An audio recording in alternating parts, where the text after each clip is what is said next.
So basically what I'm wanting to share with the perimenopause preparation plan is that I was thinking about something that would be useful for my daughter, for example, because 3 years ago I came to know that women aged 55 and over continue to be the fastest growing demographic of homelessness in Australia. And I learned that during the years of their perimenopausal stages, 47% of women will not take on a promotion, that 23% of women will reduce their hours of paid work by half, and 11% will leave the workforce entirely. And as a younger woman, I could never see or imagine that that might be something that might happen to me. But having turned or being about to turn 50, I could absolutely see why that might happen. And so my experience was that when I was 45, I started to get very hot all of a sudden, overnight, for no explanation. And I went to see my doctor, Dave, and Dave said to me, "Oh, Manny, how can I help you? What can I do for you today?" And I'd known Dave for 15 years. He'd delivered my children. So we were very much on a first name basis. And I said, "Look, Dave, I think I'm about to make you famous." And of course, I've always wanted to try to make Dave laugh because he's your typical dry country doctor, so it's always a little bit of a challenge. But he was like, because doctors don't like to hear that. They're thinking lawsuit or whatever. And I said, "Dave, I'm going to be the first person in about 200 years to die of spontaneous human combustion. What is going on? There is something not right."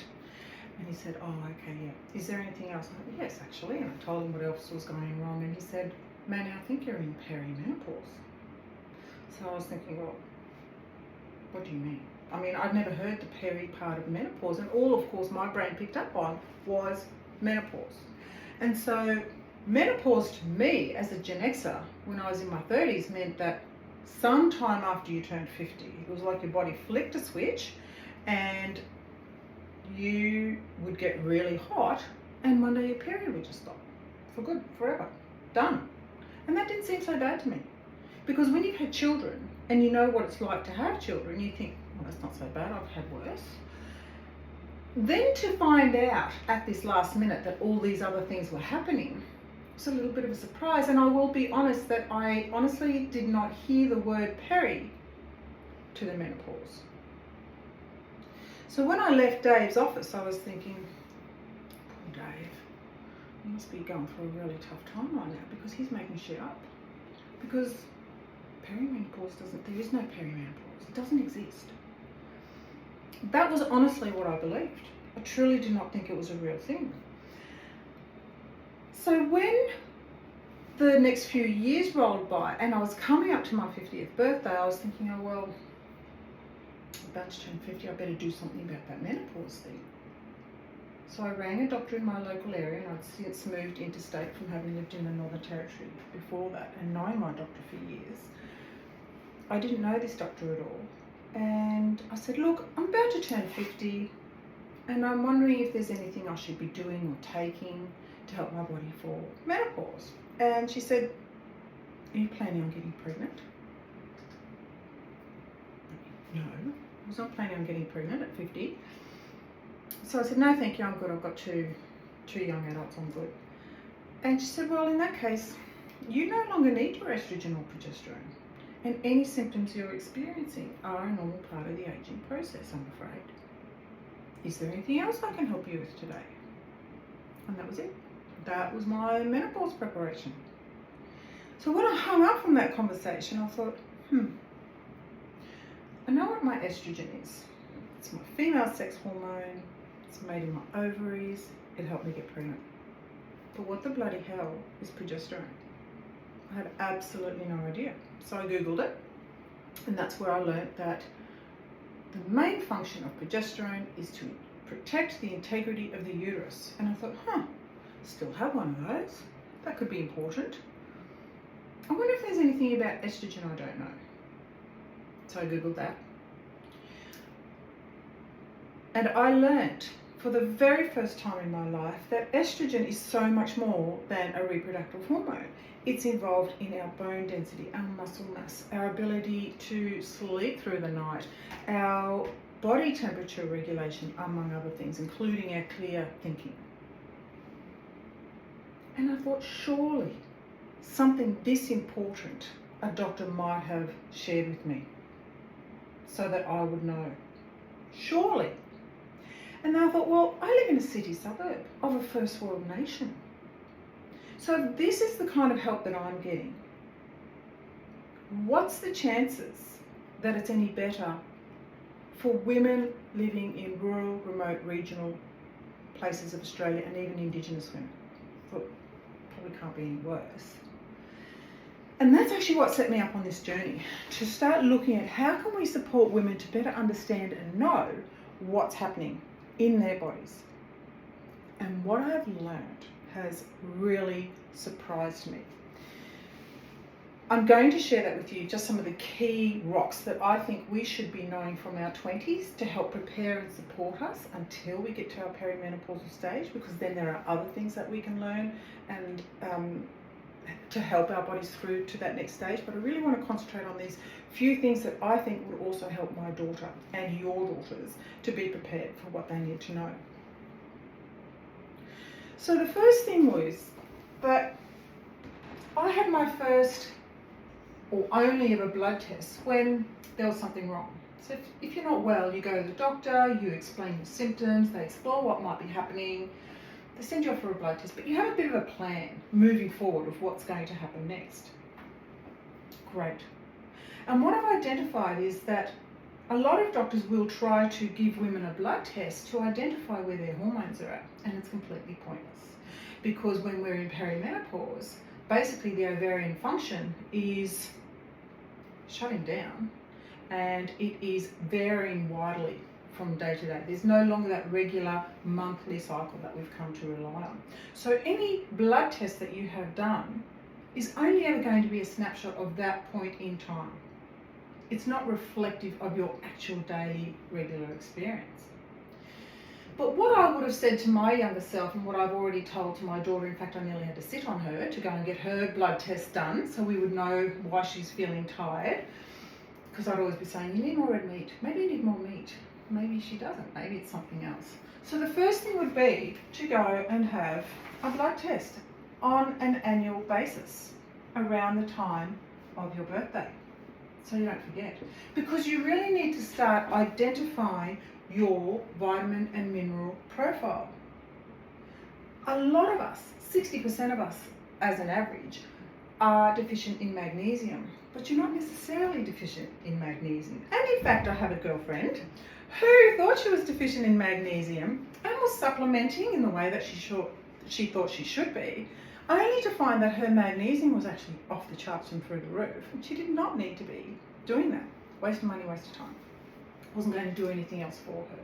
So have an annual blood test and know what your vitamin and mineral profile is. Know what your hormone profile is. Know how your thyroid is functioning. Know what your cholesterol is doing. What's your insulin resistance. Start to know those things. Now the important thing to know also is that in our 20s, 30s, 40s, oops, written too big, need a bigger board, and 50s. Here, at around between the ages of 28 and 30, this is when we will reach our peak bone density. And yet doctors now are worried that a lot of our younger generation aren't reaching peak bone density by 28 or between 26 and 30 because they're too sedentary. If you're a Gen Xer like me, more than likely you're going to have fairly good bone density, but it's also going to depend on how much time you've spent outside doing physical activity or exercise. How much of a sedentary job do you have?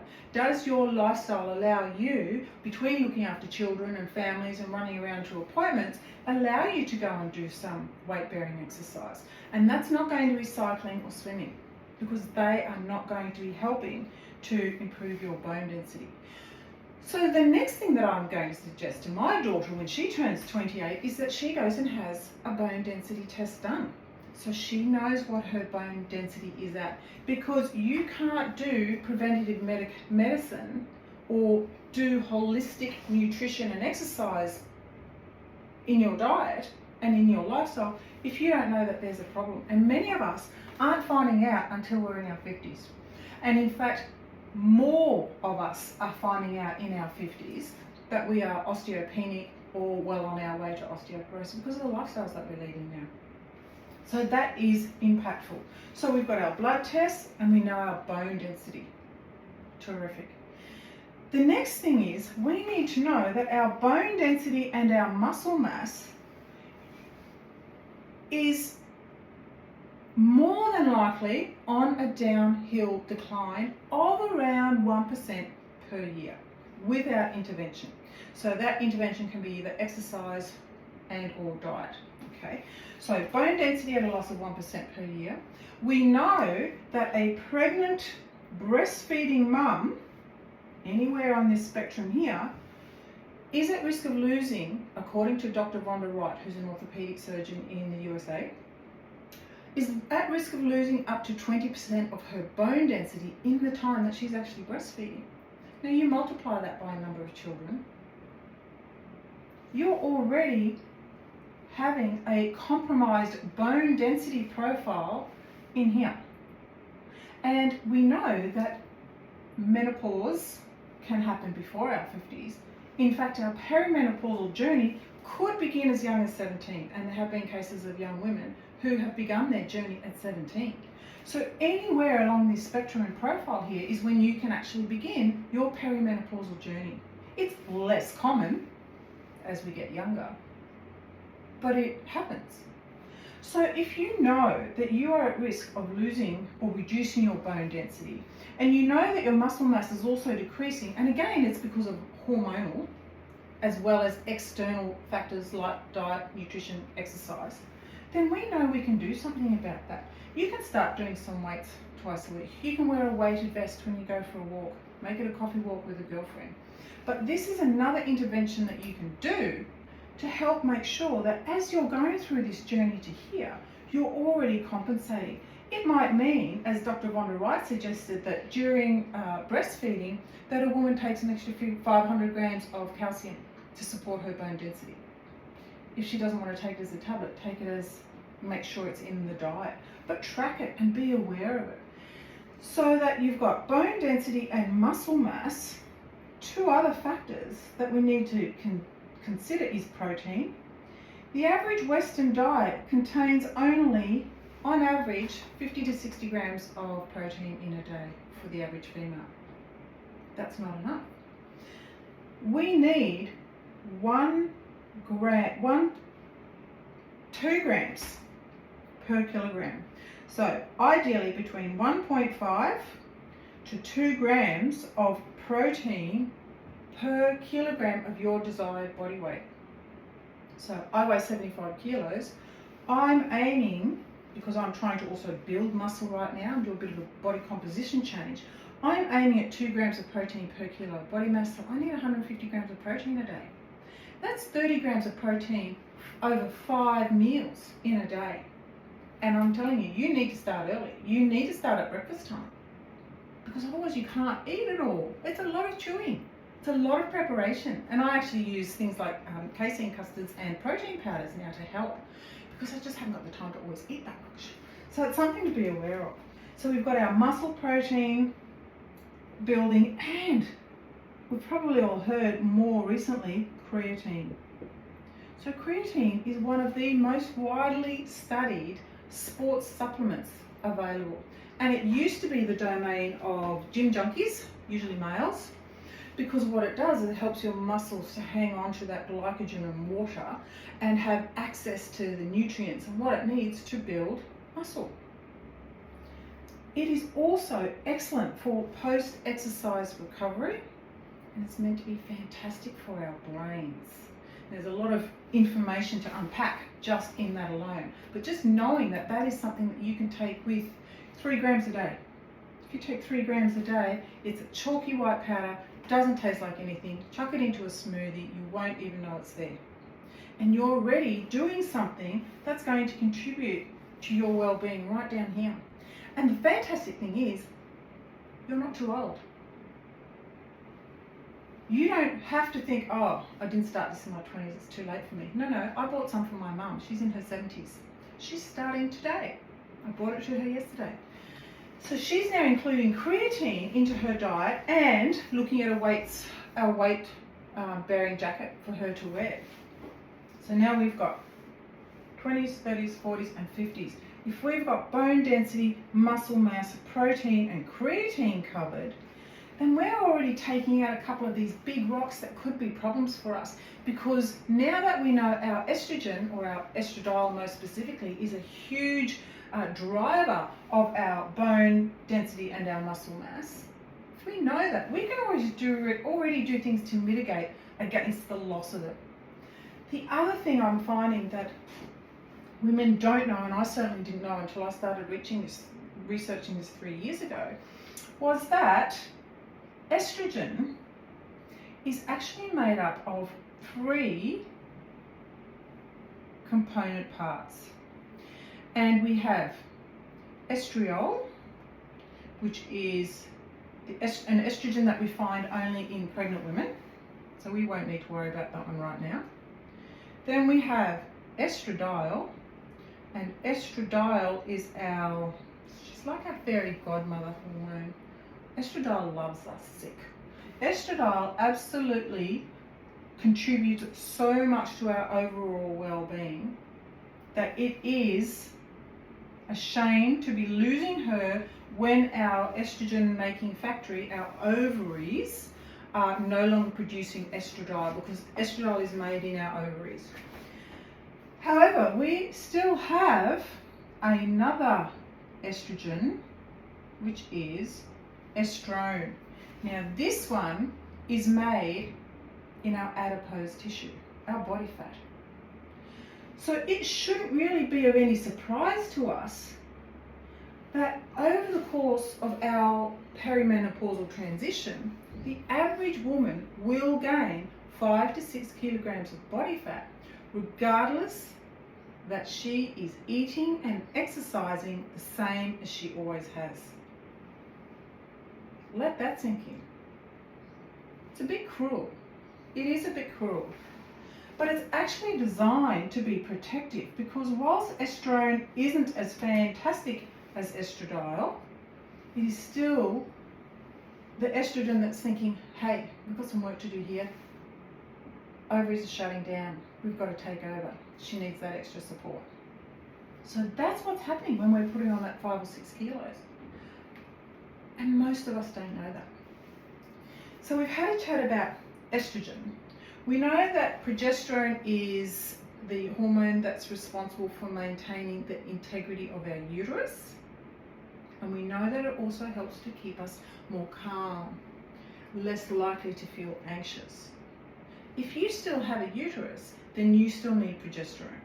So you can get that in the form of a Mirena, or you can get it in a tablet form as well. But if you are going to take estrogen, then you must also take progesterone and vice versa. The two must be symbiotic. Progesterone helps to reduce our risk of cervical cancer. We've got our estrogens. Our estrone is naturally occurring, but we can supplement with an estradiol. The one that I use is a gel called estragel. And it's just a clear gel that you wipe on. And those help to mitigate some of the symptoms of the hot flushes and the sleep issues that we experience, the symptoms that start to come up. That isn't to say that you have to take hormone replacement therapy in order to have some symptom relief. There are other things that you can use, because some people can't take hormone replacement therapies. But there's one more hormone that we need to look at, which is beneficial for women, which is testosterone. Now, I also did not know that women have 1/10 to 1/20 the amount of testosterone as a male. When we're in our 20s, that's when we've got our full contingent of our testosterone. By the time we're in our perimenopausal years, say we're in our 40s or 50s, we are down to a quarter to a half of the amount of testosterone that we used to have. Testosterone also supports bone density, which is why males, for example, don't struggle as much with bone density as what we do as females, because their testosterone stays fairly static. It might drop off a little bit when they get to midlife, but not nearly as severely as what ours does. So they've got testosterone that they get to enjoy into their 70s and beyond. So if we can have our daughters knowing what their blood profile is, knowing what their bone density is and how to improve it and keep supporting it, knowing how to improve their muscle mass and be thinking about strong, not skinny, get them lifting weights, get them utilising their bodies outside as much as possible. And regardless of how old you and I are, we can do any of these things now. So if you haven't yet had a bone density scan done, go and get one. Go and find out, where are you at the moment? Are you in the normal range? Are you osteopenic? Or are you already osteoporotic? You need to know, because it's reversible. You can do something about that. Same thing with muscle sarcopenia. You are never too old to get into the gym or to start lifting weights at home and start building your muscle mass, because it's all going to contribute to our longevity. And I can't help thinking that if we can give this kind of a plan to our daughters so that they are forewarned about what's coming in the way that we weren't, and they can be forearmed with some of these tools and strategies that we also didn't know, then they're going to have a much better chance of being formidable in all areas of their lives. So then, hopefully, when it comes to their symptom relief, they're already going to be in a much better position to have better outcomes and be able to stay employed at the jobs that they want to do. They're not going to be forced out, because we know, as I presented earlier, in that bell curve, and we all fall into the bell curve in our community, there are those women who have absolutely no symptoms. Doesn't mean that their perimenopause isn't happening, doesn't mean that change isn't happening in their body, they're just not aware of it. The rest of us will fall into this middle section where we have a barrage of different symptoms. We sort of manage it as best we can. It's not throwing us out of the workforce, hopefully. Then we have down this end of the curve is that 10-11% of women who have horrendous symptoms, who have very little support either at home or from their GP or in the workplace. And they're finding that they just cannot function to the capacity and the ability that they used to be able to do. So ideally, we're going to try to support these women and minimise the amount of women who find themselves in this section right here. Because I don't want to think that any woman is forced out of the workforce, forced out of being financially independent, potentially having to stay in a relationship that is no longer serving her and is not in her best interest. And in our current housing crisis and our cost of living crisis, that she then doesn't have somewhere safe to go and live with dignity after everything that she's contributed to her family and to her community. So for me, these are some of the big drivers of what I consider to be a perimenopause preparation plan, and one that you can pick up from anywhere in your life, no matter what age you are at now. Let's be forewarned, forearmed, and formidable.